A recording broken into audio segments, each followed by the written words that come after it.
Hi, yeah, I know I sound a bit nasally because I'm kind of just a bit recovering from being sick, but my name is Sen, and if you are a subscriber or someone who's never seen any of my videos before, if you haven't, a little while back I created What If Jeff the Killer Wasn't No, I'm Not a Human. I've seen a lot of other people create different versions of characters, different, fandom characters and put them in No, I'm Not a Human, so I was like, hey, why not do Jeff the Killer, since, I wanted to practice drawing him some more, and I'm writing something about him, so, might as well. I expected it to get like 200 views, something like that, but honestly, at the time of recording this, which is like October 16th, it has, I think about like 55,000 views, something like that. People in the comments are saying, hey, I enjoy your interpretation, I love your take on Jeff, and that made me really happy since I am creating a Jeff the Killer rewrite. A lot of people have done this before. Like, this is technically really nothing special if you take in account for years of, I guess, Jeff the Killer rewrites, even since like 2015 when they held that contest, and last year when Posture made his rewrite, which was amazing. I love it. It literally inspired me so much. And yeah, so almost any artist or anybody who loves Jeff the Killer, I guarantee you probably also has a Jeff the Killer rewrite. Before I start blabbing on, I'm gonna read you guys the short and concise summary of the story. Tuscaloosa, Alabama, the summer before starting his freshman year, Jeffery Woods' life starts to take a turn for the worse. After meeting his friends Jane, Jackson, and Zimo, strange things start to happen to all of them. Family friends go missing, Jeff and all of his friends start to forget or misremember details, and eventually they even start to act like strangers towards one another. Jeffrey's perception of reality slowly starts to fail him as the isolation and misfortune continues to rule his life.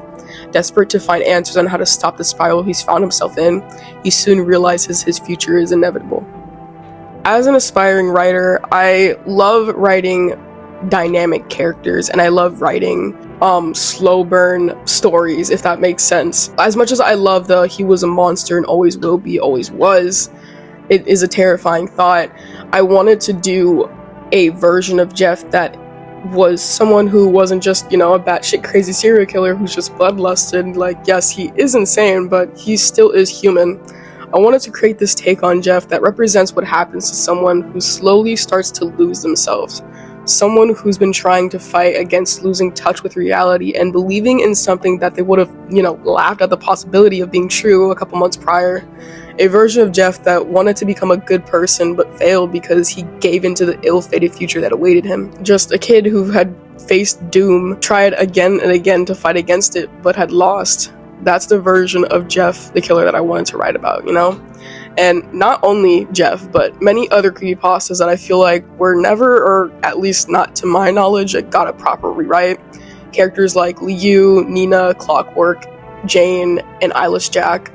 I'm gonna be honest, I don't think Tiki Toby really needs much of a rewrite, at least with his original story, because I honestly really enjoy it. Just factors in his story has to be changed to fit into the narrative of my story, so if things about him change, that's just like really the only reason why. And I'm not going to say all this since I'm not 100% sure, but some of the original creators for these creepypastas are problematic, and I would hate for such beloved characters who have potential to, just go to waste because their creator decided to be a bad person, specifically Clockwork's creator, and I'm going to give a link in the description on details of what the creator did to spread awareness and that you should not be supporting them at all. Getting back on track, I'm practically creating one huge rewrite for all these characters.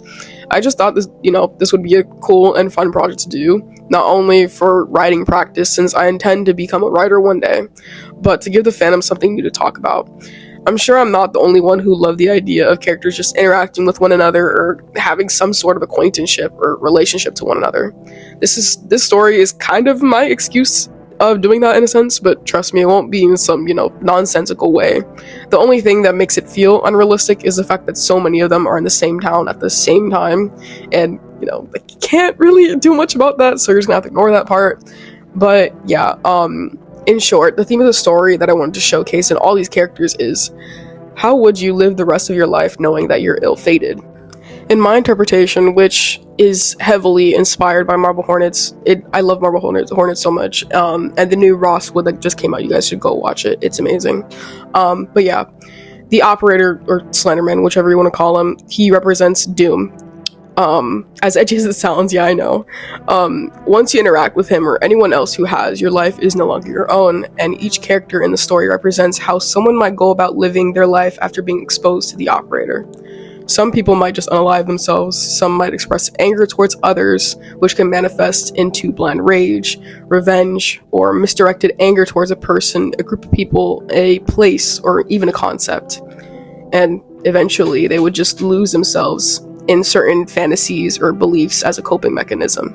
There are so many ways that someone could deal with, being doomed as an existence, and I wanted to capture different reactions in each of the characters. And here's some things to just hopefully build some excitement for you guys on what the story will contain. Yeah, it's like about novel length, maybe even longer. All I know is that I've outlined 16 chapters in total for the whole story. I am gonna say that this is going to be my first ever book, I guess you could say, novel, whatever, fanfiction of anything, like, unless you want to count 4 years ago when I decided to, like, write 2 chapters of, like, a fanfiction of characters I will not be talking about. But yeah, like, that's the only experience I have. Although I am a writer and I have been writing stories for years, I haven't, actually written a novel, like, I've written ideas, I've written, storyboards, outlines, but I haven't written actual, like, page by page chapters and stuff. So this is very exciting and very scary for me. But yeah, I will say it is going to be a psychological horror more than anything, because obviously I want it to be in some kind of horror element because it is creepypasta. You're quite literally sitting here watching Jeff lose his mind and all the other kids lose their minds because of the operator, the Slenderman, whichever you want to call it, and going about their daily lives trying to, operate. But, they're eventually just like, we're kind of doomed here. We're all kind of just watching what they do and how they interact with each other and how they deal with that factor. And if we were to go about, like, let's say if this were an actual book, the content in it, I don't even really have romantic subplots either. I think, like, I don't even know right now. Like, I only have the major events plotted out and all the little scenes plotted out. I don't really have any romantic plots going on. I do have, obviously, like, deep character relationships in it, just not in a romantic sense, really. Yeah, so that, like, the only kind of mature thing is going to be the gore, possibly near the end, really, and stuff. Like, near, like, the middle to the end of the book, it's going to be more on, like, body horror and upping the scare factor with that kind of thing. That would be the only time you have to worry about who's viewing it and stuff. So honestly, and because I am planning to, like, draw a lot of it, I wouldn't recommend it for anyone below the ages of, like, possibly 15, 16. Because obviously you're gonna have scenes like, hey, Jeff cutting his mouth open, or somebody dying in a gruesome way, somebody being mauled, that kind of thing. Also, another thing with, like, characters and, like, kind of like a sensitivity kind of thing, certain characters who are given, like, traits that are very, back in the day people didn't really mind. Specifically, I'm talking about Liu, because his character, he's supposed to have, like, DID, right? And it's no problem as long as you write, like, do a lot of research with somebody who has or, like, even have a sensitivity reader, or just actually take the time and research into doing or making a DID character. That's awesome, yeah. But when I was doing my research of, okay, maybe I should do Liu with a DID, when I looked it up, a lot of people were saying, hey, like, it's kind of overdone, overused trope to have some sort of villain or someone just, like, have an overarching power with DID, and people just want more of, like, a normal person, like someone who's just going about their day-to-day lives who just has DID, that kind of thing, and I can respect that.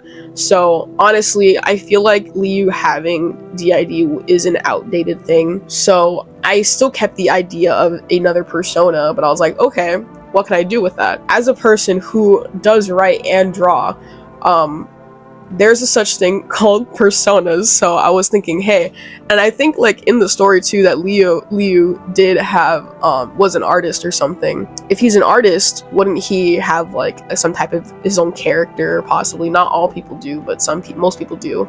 They have some type of character. And whenever you make your first character, especially when you start writing, you usually base them off yourself because that's what you know. And so what if his first character, whose name is Sully, who looks a lot like him, who acts a lot like him, who is basically his reflection but is different in some ways, basically kind of comes to life and starts haunting him? That is the kind of premise that I have for Liu instead of him having DID, because that seems more plausible in horror, to kind of see the reflection that you made of yourself kind of take over your life, rather than just something that real people struggle with and possibly represent it in a wrong way. Anyways, I won't be able to give a complete, origin story to all of them in one story, obviously. That would kind of just be unrealistic, unless literally like kind of like an anthology or whatever.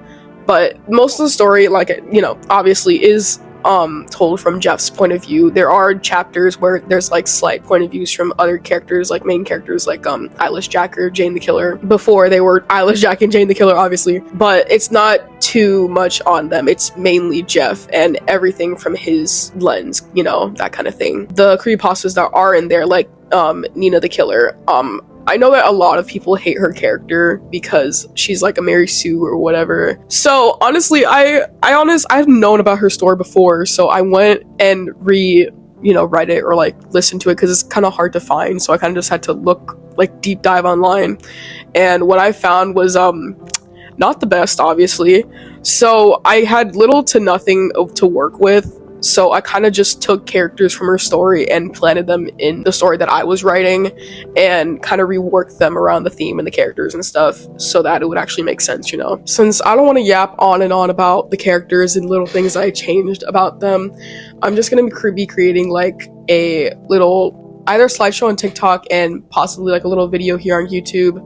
I don't know if I'm going to add little voice claims or just background music, because it'll just be like a drawing with information on them, written on the screen. Basically like their height, their age, stupid things like that, and like the little information on their character and stuff, characterization. And other questions will probably have to be answered in the story, as a whole. And another reason as to why that I'm loving the fact that I'm going to be making this No, I'm Not a Human creepypasta series, or at least little Halloween special, is because I can in this way show little bits and pieces of their actual story lore. And you'll be like, hey, so I remember this, they said this in the video, I wonder what is actually true within their story, like if they were lying or not. That's just another interesting thing I wanted to put out there. But yeah, when it comes to terms of releasing the story, because I'm not an actual publisher and this is just creepypasta, it's basically going to be released like a fan fiction. I was planning to release it like on TikTok with like a TikTok slideshow with just like walls of text and crap like that. But also I wanted to make it like a light novel, even though the story itself is not light at all. There are going to be drawings to kind of emphasize certain scenes that I want to be shown, like at least 2 to maybe 4 drawings per chapter, probably only 2 realistically. But it's probably going to be released on here, like on YouTube. I'll probably just do like a beginning of the chapter kind of drawings as promotion, and give links to wherever you want to read it, which would probably be TikTok, Instagram, Archive of Our Own, which I probably can't release actual pictures on there, so you probably just have to read it like an actual fan fiction on there. And honestly, you might hate me for this, but Wattpad might actually be a good one, because you can share pictures and text there, so that would be a good way. So I'm probably just gonna be posting it wherever I can, like post a picture. Since let's say you just go on Procreate or your drawing app, you type in a wall of text, you save that as a PNG, you publish that somewhere. Same thing with like a drawing, let's say. So that's why I said something like TikTok, Instagram, maybe even Twitter, something, anywhere. I'll just publish it anywhere just to get the most amount of reach I can and most amount of accessibility for you guys, however you want to read it. Just another thing with my channel for now, because I do have an actual job that I need to go to. There are going to be days where I can't post certain things, or can't draw at a certain time. And so I will be uploading like older content, like older animation memes, or, you know, a bunch of YouTube shorts in the meantime while I'm still creating certain things, because, you know, obviously I still want to keep up with YouTube and I still want to keep up with social media, but life gets in the way, so what can you do about it? So so if I just upload a bunch of little crappy animation memes, don't mind that. I'm just trying to keep up with the YouTube algorithm, trying to make sure I'm not, you know, losing any type of engagement. But yeah, if you're still this far in the video, thank you so much for watching. I hope this was, you know, informative on the story and all the things, you know, surrounding my channel and that kind of thing. Hope you guys enjoyed, and I'll see you guys in the next one.